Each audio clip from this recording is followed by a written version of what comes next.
Good morning, Monday morning friends. Monday mornings with Mike is what you're tuned into. I'm Mike Baker and I'm here with you for the next 60 minutes to help get your week off to a musical start. That's the brief. What a day we've got. Speaking of starts and beginnings, gee whiz, first day of spring. First day of September, the 9th month of the year. And what a corker of a beautiful day it is. I'm coming to you from Goulburn in the Southern Tablelands, New South Wales. And we've got a beautiful, still, sunny day.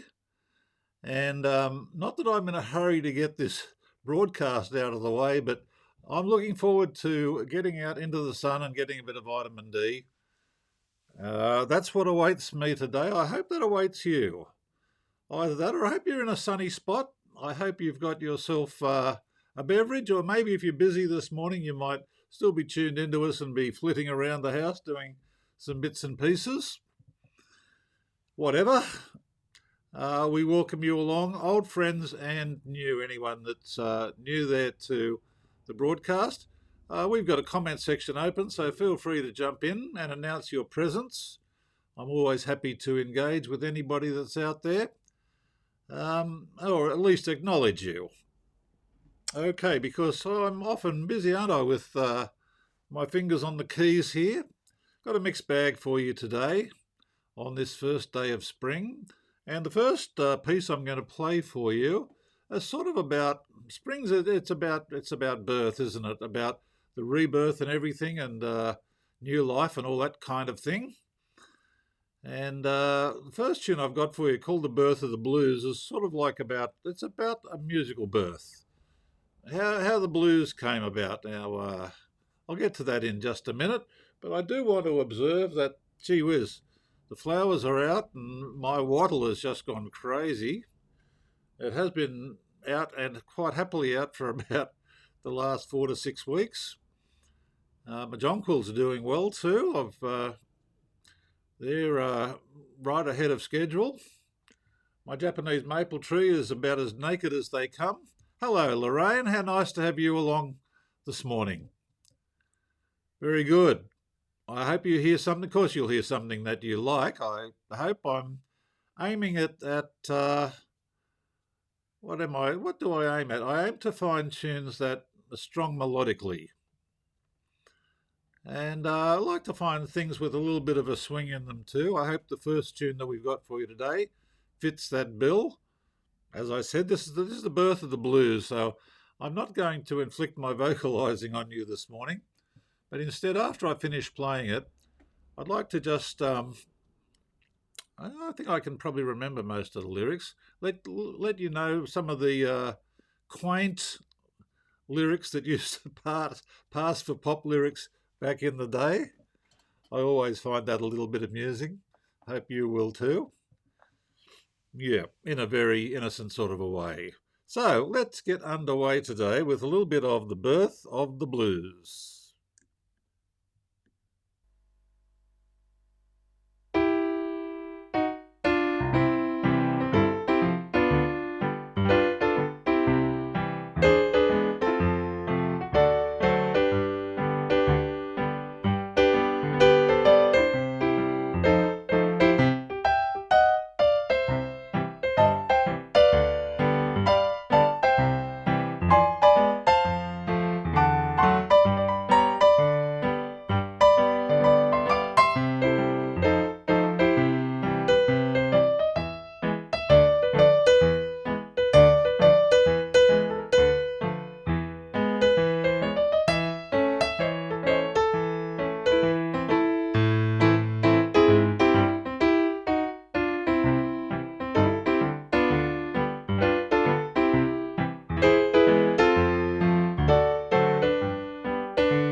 And you got a nice bluesy note there, a bluesy chord, the flat 7.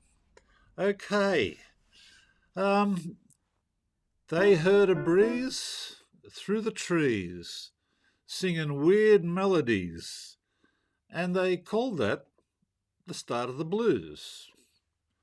And from a jail came the wail of a downhearted frail, and they played that as part of the blues. From a whippoorwill, high on a hill, they heard a new note, pushed it through a horn till it was worn into a blue note.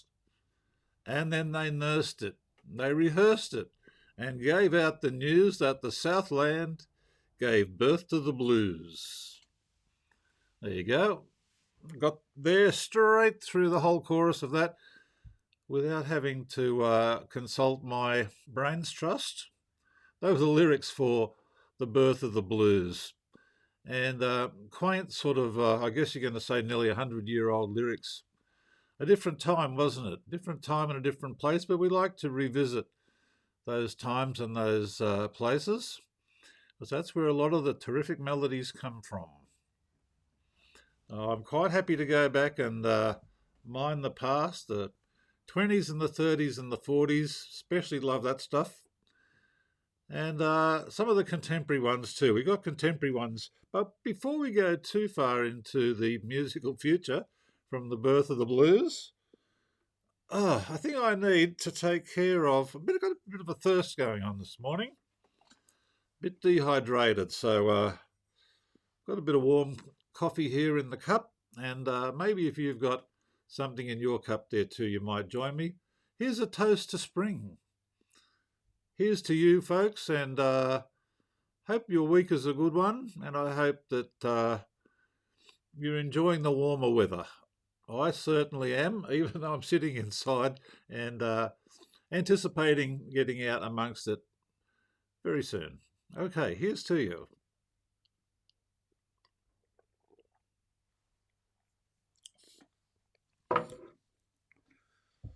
I always like a bit of Gershwin. I don't think there's anything wrong with starting the week with a bit of George Gershwin.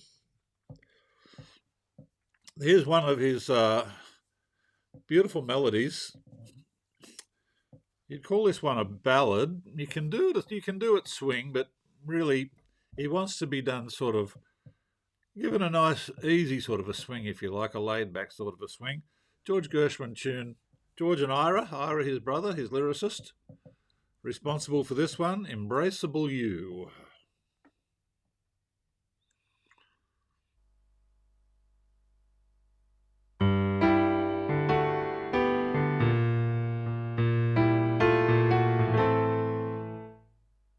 And I think I better do some justice to George by giving that a restart.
Yeah, George Gershwin's classic melody there, Embraceable You.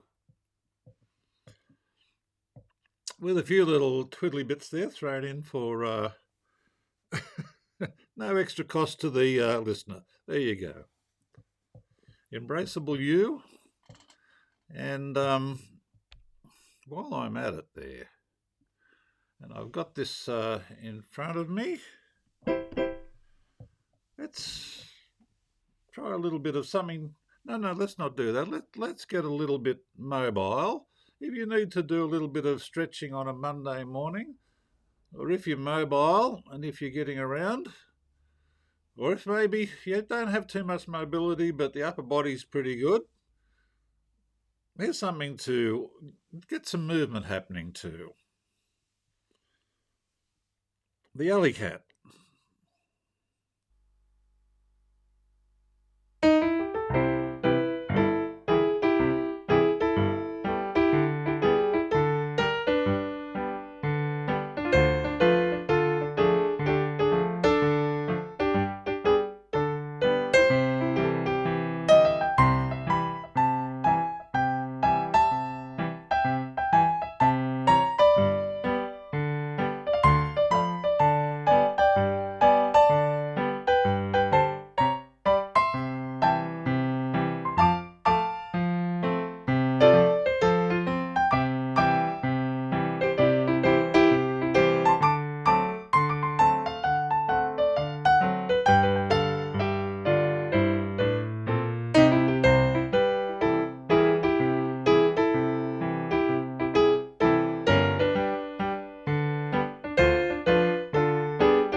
Bit of a favourite for moving, that one.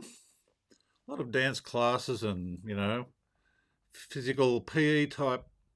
What do we used to call it back in the day? These days, I think they call it physy. PHYSIE. Obviously stands for something. Physical culture. That's right. Used to be called physical culture, didn't it? When, was it called that when I was back at school? I was at a boys' school, so I don't think we did too much of that that kind of movement. But remembering my sister and my mum used to go to some physical culture classes. Yeah, someone might remember that. Anyway, what was the purpose of mentioning that? The purpose of mentioning that was that last tune, Alley Cat, by a Dutch, I think, a Dutch character called Bent Fabric. That's the name that he used to record under. Had a big monster hit with that back in the late 1950s. So we're edging forward in time, aren't we? We started off with the birth of the blues and a little bit of Gershwin and a little bit of 1950s sort of pop, 1950s instrumental pop. Alley Cat. Okay.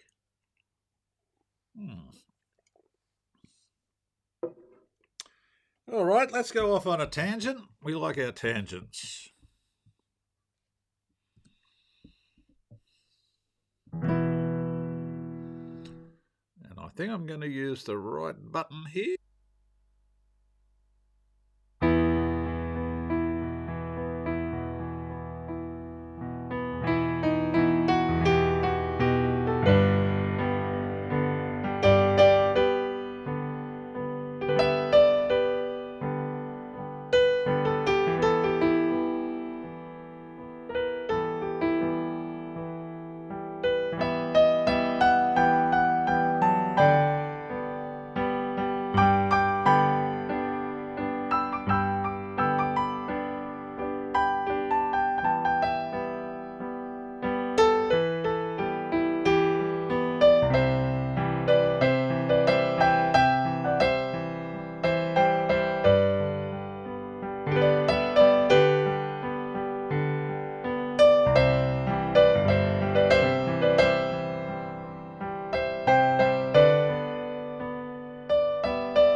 A bit of Paul Simon there by way of a Peruvian folk melody, El Condor Pasa, which translates to mean, if I could. If I could, I surely would. Is it? I'd rather be a hammer than a nail. Well, who wouldn't be, eh? If I could, I surely would. I'd rather feel the earth beneath my feet. Always an interesting lyricist, Mr. Paul Simon. What a successful songwriter Paul Simon was. I believe there was a connection with the Brill Building. Before Paul Simon and Artie Garfunkel were Simon and Garfunkel, they were Tom and Jerry. And I've seen some photos of them in the studio with Carole King, a very young Carole King, and Jerry Goffin. They were sort of frequenting the same haunts and studios and songwriting places like the Brill Building in New York. And of course, Carole had her breakout hit back in the 1950s. I think she was only about 17. And some of those songs actually she retooled for the Tapestry album some 12, I'm going to say probably about 12 years later, when Tapestry came out in the early 1970s. Will You Love Me Tomorrow was one of the early hits she wrote, which was on Tapestry. What else did she redo from back then? Now I'm having to think hard, trying to think what else is on the album. Well, that one especially. and other people started to have big hits. I don't know why we're talking about Carole King. Like I say, that was a bit of a tangent. Going off onto El Condor Pasa got us onto Paul Simon. Yeah. So they didn't have their breakout hit until Sound of Silence, but gee whiz, what a hit that was. Okay. If I keep turning the page here, shall we do something bluesy? All right. Or I was looking at this one before, just musing here while I've got your attention possibly. Some of the countdown music that I use is for the tune Misty.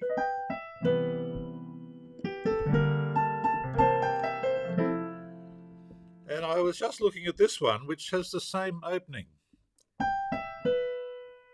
But this one is First the Tide Rushes In. Plants a Kiss on the Shore, is it? The tune's called Ebb Tide. And my first introduction to this next one I'm going to play for you was via a version of this song by the Peddlers. The Peddlers were a very bluesy organ trio. They're actually pretty big back in the late 60s, and they would take classic tunes and give them a real, can I say, boot in the bum? That's what they did. They turbocharged some of the old ones, and this one they did, Ebb Tide. So whereas it started life as a ballad,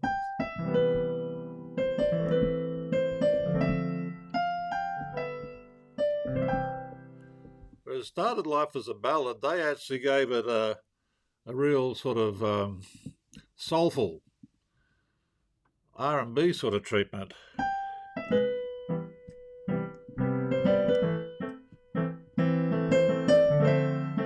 Anyway, I think I'll play that for you now.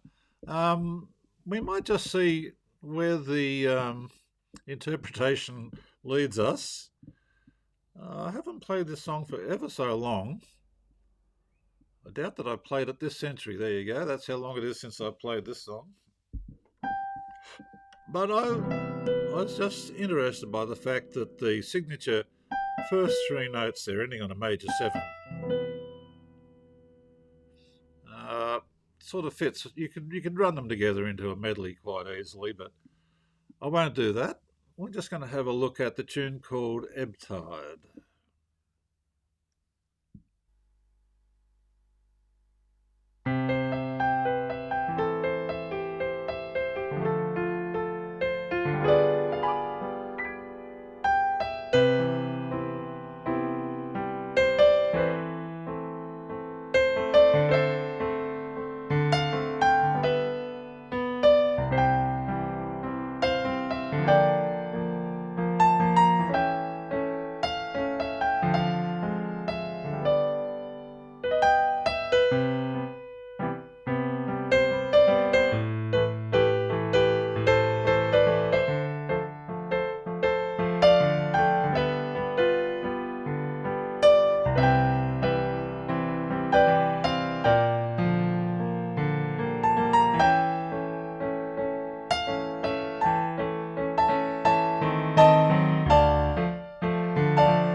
Might leave that one there. Just a little bit of a flavour of Ebb Tide.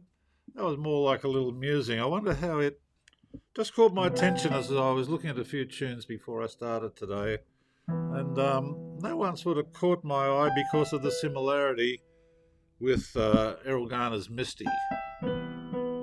Same same opening gambit there, if you like, to use a chess term. Yeah.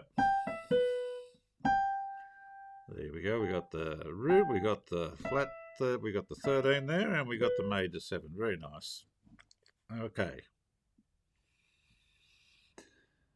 Let's have some blues. Blues is good for sort of getting a little bit loose.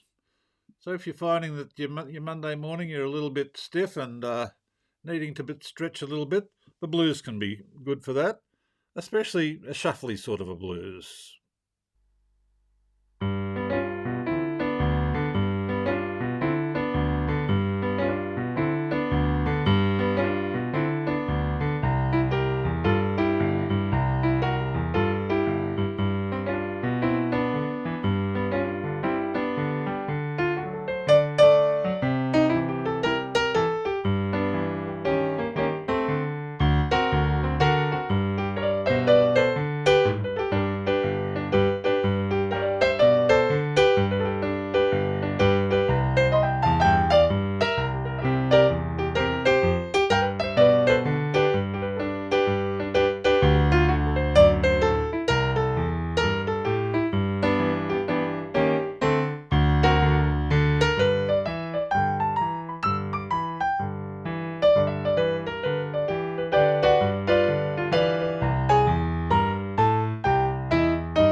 Oh, just a little bit of noodling around there in the key of G, blues in G, and just trying to find a few notes that fit there with it.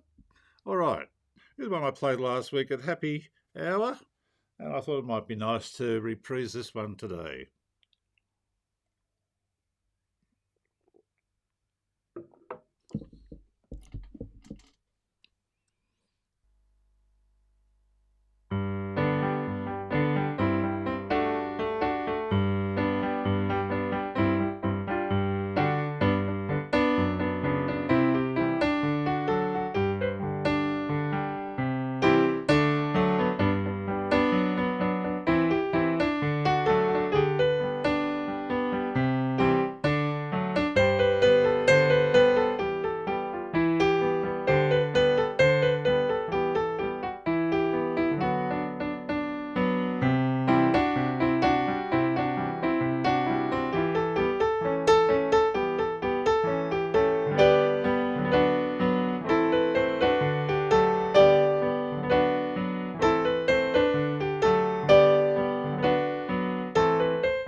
was a hit for Petula Clark. It's called Downtown, and it's a Tony Hatch composition. The man responsible for the Neighbours theme. Everybody needs good neighbours. That's Tony Hatch. Wrote a swag of hits for Petula Clark back in the day. It was probably the biggest of the lot, Downtown. A lot of other ones. I know a place where we can go. What's that one about? Don't sleep in the subway, darling. Something like that. Jackie Trent and Tony Hatch. That's right. His songwriting partner was his wife, Jackie Trent.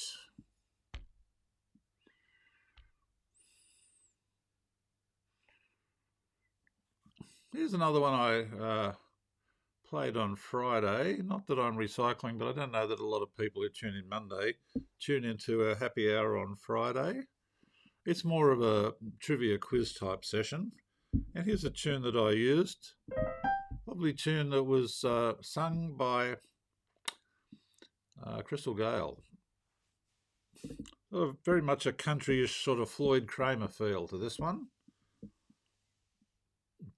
Any of you country music buffs and enthusiasts, if you don't know who Floyd Kramer is, you've got some homework to do.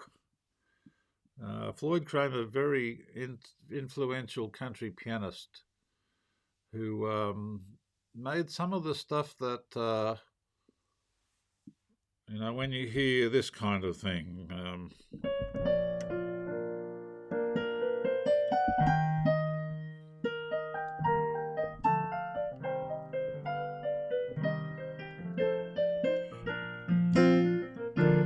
A whole voicing that is named after him.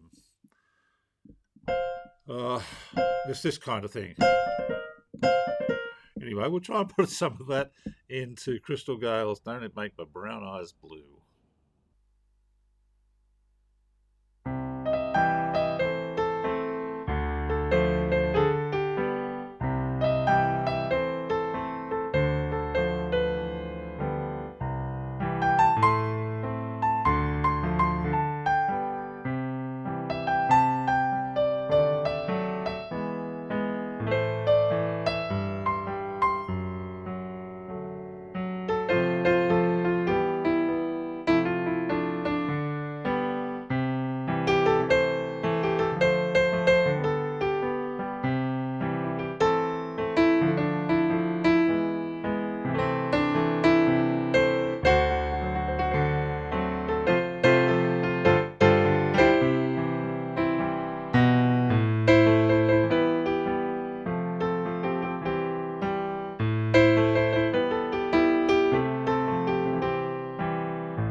Crystal Gale's beautiful Don't It Make My Brown Eyes Blue.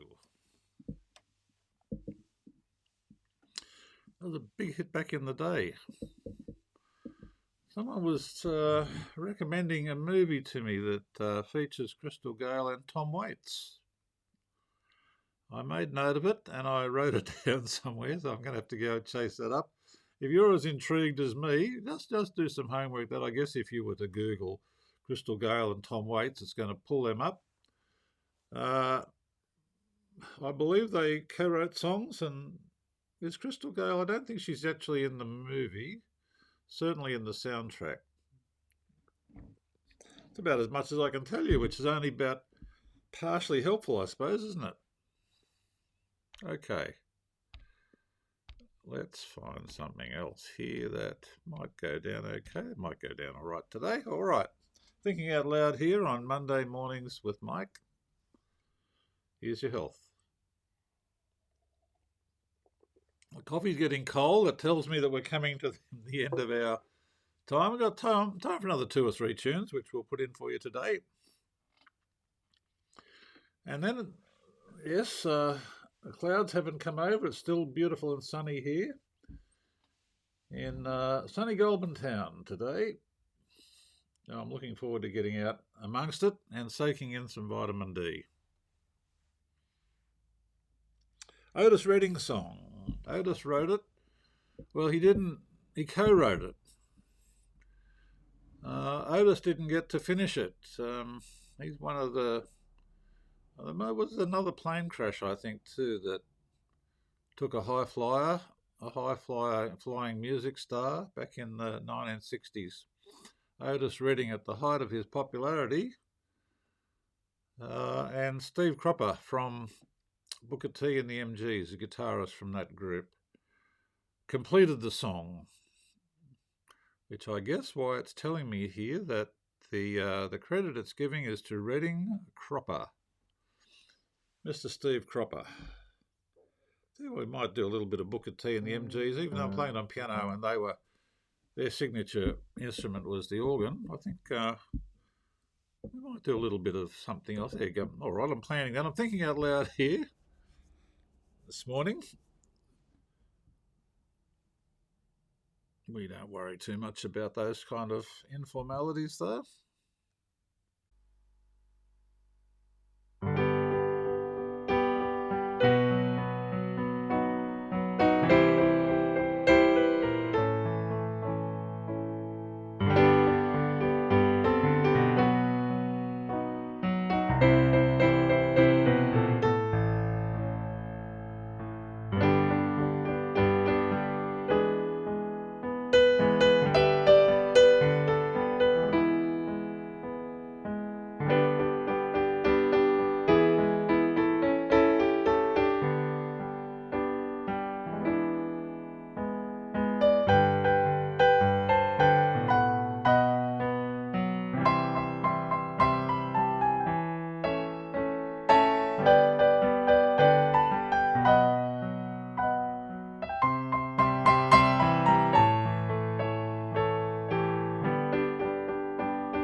Now, I'm definitely going to check that one out. Thank you. You're a very valuable brains trust to have on tap there, Lorraine. One from the heart.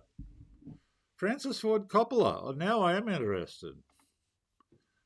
Uh, Francis Ford Coppola, of course, I don't imagine he would have just involved himself in anything too, what am I going to say? Unsubstantial, insubstantial, unsubstantial. Okay, so there's some quality talent there. Have you seen it, Lorraine? Do you remember seeing it at any stage? I think I might have to do some homework on that one. See where I can dial it up and if I can watch it online somewhere. One from the heart. Francis Ford Coppola, Crystal Gale, and Tom Waits. That to me is a fascinating combination. Okay. All right, we might both have to do some Google searching on that one, Lorraine. I don't think I'm going to be able to find it on YouTube. I have a YouTube account, but I don't have any of those other streaming platforms. You know where it could be, though? They've got a lot of movies on the ABC on, what is it? Not on demand, that's SBS. iView. There's a fair collection of old movies on there. I have to see. It's on Netflix, is it? You know what? That might nearly inspire me to go out and get a Netflix account for a month or so. I'm quite interested now to catch up with that one. One from the heart. Francis Ford Coppola movie. Wow. 1982. So he made Apocalypse Now, didn't he? And was Francis Ford Coppola involved in any of the Godfather movies? There were three of them. You know what I'm doing here? I'm just thinking out loud and uh, I'm sort of just treading water, really. Okay. That's not getting any music played, is it?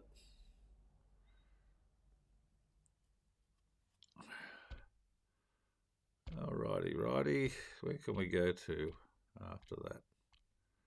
I might have to go and find something.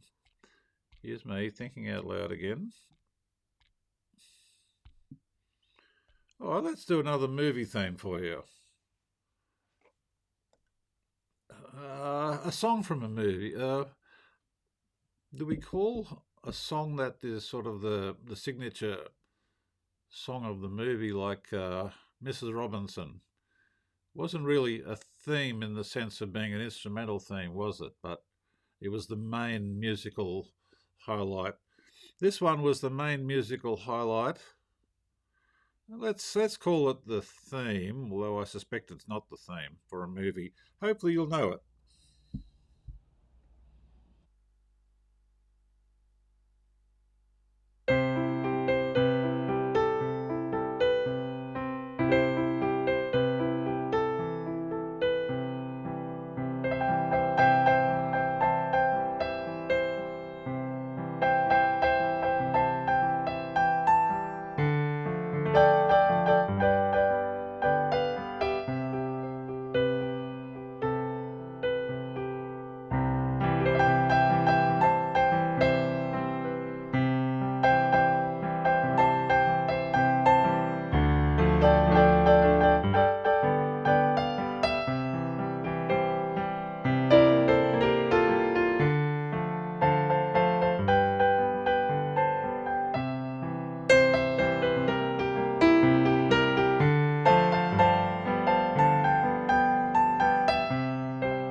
Everybody's Talking from the Midnight Cowboy movie featuring Dustin Hoffman and Jon Voight.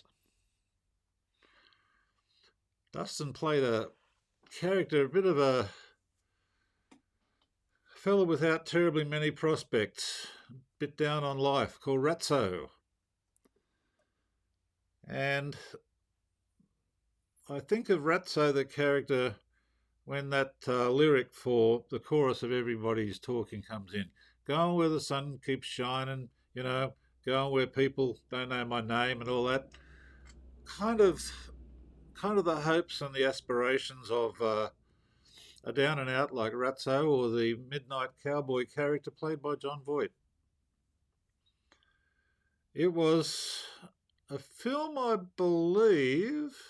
Is there a connection with The Graduate with that one? I'm just trying to think. The Graduate. The song itself was written by Fred Neil and performed and a hit for Nilsson, Harry Nilsson. Beautiful melody that is still very evocative, I find. There's a simple sort of a tune, not a lot to it harmonically at all. But it obviously did the job for that particular movie in capturing, what shall we say, not the essence of the movie, or we still remember it. That says a lot, doesn't it? The fact, Lorraine, that we still associate that very readily with the movie Midnight Cowboy. I'm talked out and played out for this Monday morning, everybody. I've enjoyed having your company, and thank you, Lorraine, for being my musical partner through this morning's repertoire. It was a little bit of a mixed bag in the sense that I'm pulling up things I haven't played for a while. I've decided that I'm going back and trawling through the repertoire for things I haven't played in ever so long. So every now and then we strike gold, and every now and then it defeats me. But anyway, I'm still in the saddle, and I'm glad you're here with us. Some folks will be listening to this later in the week too, so it's hello and goodbye to you, I guess. And until next week, it's goodbye from me.